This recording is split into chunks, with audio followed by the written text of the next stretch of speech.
Hello everyone, welcome to CS Crux. आज का हमारा टॉपिक है Bayes theorem in artificial intelligence. Bayes theorem artificial intelligence का एक इम्पॉर्टेंट टॉपिक है। बेस थ्योरम ना सिर्फ आर्टिफिशियल इंटेलिजेंस बल्कि machine learning, data sciences, probability में बहुत सी जगहों पर इस्तेमाल होता है। स्टार्ट करते हैं बेस थ्योरम के कॉन्सेप्ट को विद वेरी सिंपल एग्जाम्पल हम समझते हैं। उससे पहले अगर आप चैनल पर न्यू आए हैं तो चैनल को सब्सक्राइब ज़रूर कर दीजिए, वीडियो को लाइक और शेयर ज़रूर कर दीजिए। तो डेफिनेशन से इसको समझना स्टार्ट करते हैं। वो बोलता है Bayes theorem describes the probability of an event based on prior knowledge of conditions related to the event. इस पूरी कहानी को, इस पूरी लाइन को बहुत सिंपल वे में एक सादा एग्जाम्पल की हेल्प से मैं आपको समझाता हूँ। बेसिकली यहाँ पर बात हो रही है कंडीशनल प्रोबेबिलिटी की। फॉर एग्जाम्पल एक स्कूल है जिसमें क्लास 10th के जो स्टूडेंट्स हैं, हमको उन स्टूडेंट्स के पास होने की प्रोबेबिलिटी को फाइंड आउट करना है। तो वो एक सिंपल बात है। लेकिन अगर मैं ऐसा बोलूँ कि इस साल क्लास 10th के स्टूडेंट्स के पास होने की प्रोबेबिलिटी क्या होगी अगर एग्जाम्स 2 मंथ पहले कंडक्ट कर लिए जाएं, तो ऑब्वियसली जो प्रोबेबिलिटी है वो चेंज हो जाएगी। उसका जो भी प्रीवियस रिकॉर्ड है, जिसकी बेस के ऊपर हम वो प्रोबेबिलिटी फाइंड आउट कर रहे थे, वो चेंज हो जाएगी। और ऐसे केसेस में हमको बेस थ्योरम आंसर करता है। फॉर एग्जाम्पल एक और एग्जाम्पल लेते हैं। अगर एक अस्पताल है, हम अगर बात करें कि डेली बेसिस पर, रोजाना की बुनियाद पर इस अस्पताल में कितने आंखों के मरीज आते हैं, जो उसकी प्रीवियस हिस्ट्री है उसकी बेस के ऊपर हम अगर उसकी प्रोबेबिलिटी फाइंड आउट करते हैं। लेकिन अगर मैं ऐसा बोलूं कि अस्पताल में तब आंखों के मरीज कितने आते हैं, उनकी प्रोबेबिलिटी क्या है, जब फसलों की कटाई हो रही होती है, तो हमारी जो प्रोबेबिलिटी है वो चेंज हो जाती है। यहाँ पर कंडीशनल प्रोबेबिलिटी जो है वो आ गई। ऐसे केसेस में जो बेस थ्योरम है ये हेल्प करता है, ये आंसर करता है। अब बेस थ्योरम को मैथमेटिकली हम कैसे एक्सप्रेस करते हैं, मैंने यहाँ पर लिखा हुआ है। ठीक है जी, इसको हमको पढ़ना कैसे, पहले उसको थोड़ा सा हम समझ लेते हैं। Probability of an event A with an understanding that event B has already occurred, ठीक हो गया, इज इक्वल टू, इसको कैसे हम सॉल्व करेंगे। वो बोलते हैं probability of event B with condition that A is already occurred multiplied by probability of A divided by probability of B, means to say जो इवेंट A है इसकी क्या प्रोबेबिलिटी है अगर हमें जो प्रोबेबिलिटी ऑफ B जो है वो ऑलरेडी गिवन है, तो इसका हमको जो है वो कुछ इस तरह से आंसर करना है। सिंपल सी कहानी। एग्जाम्पल जब सॉल्व करेंगे तो मजीद बातें जो है वो अच्छे से आपको समझ आ जाएंगी। अब यहाँ पर ऐसा है कि जो हमारा ये मैथमेटिकल एक्सप्रेशन है, सिंपल हम इसमें वैल्यूज़ पुट करते हैं तो हमको जो है वो जो प्रोबेबिलिटी है ए इवेंट की वो हमको मिल जाती है। लेकिन हमको एक एग्जाम्पल की हेल्प से बिल्कुल बेसिक से चीज़ों को समझना है कि जो बेस थ्योरम है ये काम कैसे करता है। अब यहाँ पर इस कहानी को समझने के लिए हमारे पास फॉर एग्जाम्पल 10 नेचुरल नंबर्स हैं। इन 10 नेचुरल नंबर्स में से फर्दर हमको जो है वो फाइंड आउट क्या करना है। वो बोलता है, अब यहाँ पर इस इक्वेशन में थोड़ा सा बात को समझिए। ये जो P है, P stands for prime numbers, O stands for odd numbers. अब वो कहता है what is the probability of a number being prime if number is already odd. कहने का मतलब ये है कि इन नंबर्स में से मैंने एक नंबर उठाया, वो नंबर पहले ही ऑड नंबर है, मुझे ये बताओ कि इस नंबर के प्राइम नंबर होने की प्रोबेबिलिटी क्या है। सिंपल सी कहानी। Is equal to probability of P means prime number into probability of odd number if prime number is given divided by probability of odd number. Simple हम इसको कुछ इस तरह से सॉल्व करेंगे। तो बिल्कुल बेसिक से चीज़ों को लेकर चल रहे हैं। लेकिन एक और बात मैं आपको समझा दूं, अगर आपको इस फार्मूला को याद रखना है तो उसका सिंपल सा ट्रिक है कि आपके पास यहाँ पर जैसे P मतलब प्रोबेबिलिटी A बाई B जैसे लिखा हुआ है, तो आपको पहले नंबर पर इसको उलट लिखना है। ठीक है, probability of B by A dot जो ऊपर है, जैसे ये ए है, जो ऊपर है इसको हम ऊपर लिखेंगे, और इसी तरह से जो नीचे है, मतलब दूसरा इवेंट है जो नीचे, उसको हम नीचे लिखेंगे। सिंपल सी कहानी है इसको समझने के लिए। अब यहाँ पर एक और चीज़ है जिसको हम बोलते हैं टोटल प्रोबेबिलिटी। फॉर एग्जाम्पल, मुझको जो है प्रोबेबिलिटी ऑफ ऑड नंबर जो है इसको फाइंड आउट करना है। तो सिंपल हमको पता है कि यहाँ पर 10 नेचुरल नंबर्स हैं, इन नंबर्स में से हर दूसरा नंबर जो है वो ऑड नंबर है, तो हमारे पास प्रोबेबिलिटी क्या होगी, 0.5 जो है प्रोबेबिलिटी हमको मिलती है।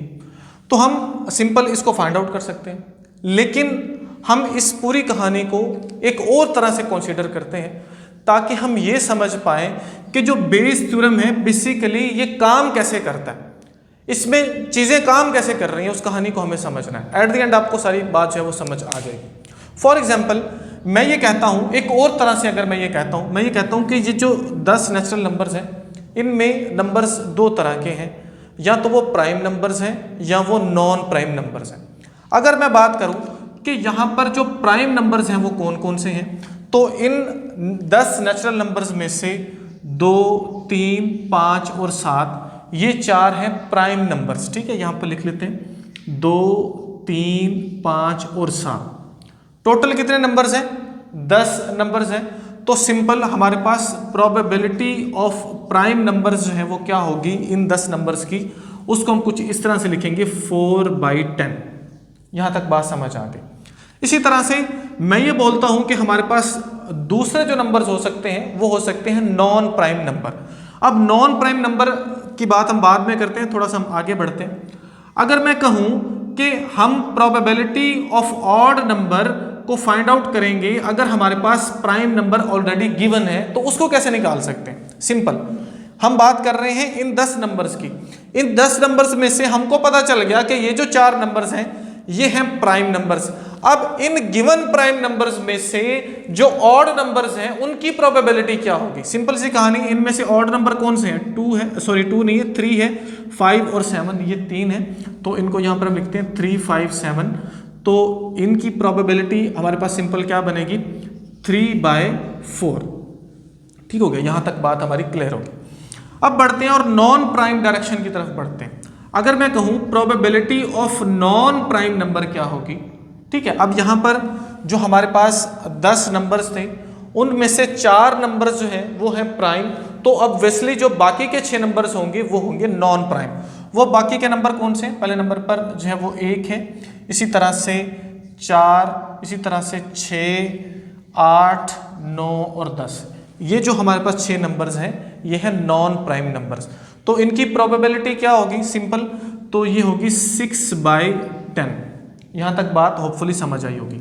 इसी तरह से अगर मैं बात करूँ probability of odd if it is given that, या if we have already known the prime numbers, sorry non prime numbers, तो अब ऑड जो है उनकी क्या प्रोबेबिलिटी होगी। अब ये जो 6 नॉन प्राइम नंबर्स हैं इनमें से ऑड नंबर्स की प्रोबेबिलिटी क्या है, सिंपल सी कहानी। तो इनमें से जो हमारे पास ऑड नंबर्स हैं वो कौन से, 1 है और इसी तरह से 9 है। तो इसको हम लिख सकते हैं 2/, हमारे पास कितने थे जी, 6। तो यहाँ पर हम लिख लेते हैं 2/6। ठीक है, 6 में से 2 कौन कौन से हैं ये भी लिख लेते हैं, 1 है और 9 है। यहाँ तक बात होपफुली आपको समझ आ गई। सिंपल, हमको अगर टोटल प्रोबेबिलिटी को फाइंड आउट करना है तो probability of odd numbers is equal to, इसको हम इस तरह से लिखेंगे, पहले इस डायरेक्शन में चलते हैं जी, प्रोबेबिलिटी ऑफ प्राइम, ठीक है, dot probability of odd if prime number is given, और इसी तरह से हम प्लस करते हैं probability of non prime number, dot dot means into multiply हो रहा है यहाँ पर, probability of odd if non prime number is given. ठीक है, कुछ इस तरह से हम इसको लिखते हैं। अब सिंपल इनमें वैल्यूज पुट कर लेते हैं। तो ये था हमारे पास 4/10 और इसी तरह से इनटू 3/4 प्लस, ठीक है, ये प्लस का साइन है। और यहाँ पर अगर हम बात करें तो ये है हमारे पास 6/10 और डॉट इसी तरह से 2/6। सिंपल, जब हम इनको कट करेंगे, सारी कैलकुलेशंस करेंगे, तो एट द एंड हमारे पास जो आंसर आएगा वही 0.5 आएगा। अब वही बात जो हमको यहाँ पर डायरेक्ट चीज़ें मिल रही थी वही हमको यहाँ पर मिल रही हैं, लेकिन इस सारे के सारे काम करने का हमको फ़ायदा क्या होगा? इसका फ़ायदा ये होगा कि हमको पूरी कहानी का पता चल गया कि बेस थ्योरम में बेसिकली काम ऐसे हो रहा है। अब सिंपल वैल्यूज इसमें पुट करते जाओ, जो हमारे पास बेसिकली एग्जाम्पल है। तो यहाँ पर हम फाइंड आउट कर रहे हैं what is the probability of number being prime if the number is already, या if it is given that the number is odd number. अगर मैंने यहाँ से कोई एक नंबर उठाया जो ऑलरेडी ऑड नंबर है तो उसका प्राइम नंबर होने का क्या प्रोबेबिलिटी है वो हम कैसे फाइंड आउट करेंगे? प्रोबेबिलिटी ऑफ P, सिंपल वो क्या है? Probability of P। हम यहाँ पर नॉन प्राइम की बात नहीं कर रहे हैं, हम प्राइम की बात कर रहे हैं, तो सिंपल हम इस डायरेक्शन में मूव करेंगे, इसमें नहीं जाएंगे। अगर नॉन प्राइम वो हमसे पूछता तो हम इस तरफ मूव कर देते। अगर यहाँ पर सिंपल नॉन प्राइम होता, ठीक है जी, तो हम यहाँ पर नॉन प्राइम होता तो हम इस डायरेक्शन में मूव कर देते। प्राइम नंबर की अगर बात हो रही है तो मुझे इसको इरेज कर देता हूँ मैं, ताकि जो है वो बात अच्छे से समझ आ जाए। होपफुली यहाँ तक चीज़ें आपको समझ आ गई होंगी। अब प्रोबेबिलिटी ऑफ प्राइम क्या है जी? 4/10 डॉट, और ये क्या है जी? 3/4 divided by probability of odd number हमने अभी निकाली है जी 0.5 है। सिंपल जब कैलकुलेशंस होंगी तो हमारे पास जो आंसर आता है वो आता है जी 0.6। होपफुली आप कैलकुलेशंस कर लेंगे। तो ये सिंपल सी कहानी है इसकी बेस थ्योरम की। ये एक बहुत सिंपल सा एग्जांपल था ताकि बात आपको अच्छे से समझ आ पाए। इसके अलावा भी बहुत से एग्जांपल्स हैं, कोशिश करेंगे कि नेक्स्ट वीडियो में इसके अलावा कोई और जो एग्जांपल्स हैं, जो मोस्ट फेमस एग्जांपल्स हैं, उनको हम सॉल्व करें ताकि कॉन्सेप्ट मज़ीद अच्छे तरीके से आपको समझ आए। वीडियो अगर आपके लिए हेल्पफुल है तो प्लीज़ वीडियो को लाइक ज़रूर कीजिए, दूसरे स्टूडेंट्स के साथ शेयर ज़रूर कीजिए, बेल आइकन को ज़रूर प्रेस कीजिए ताकि आने वाली सभी वीडियोस इन टाइम आप तक पहुंच सकें। Thank you so much.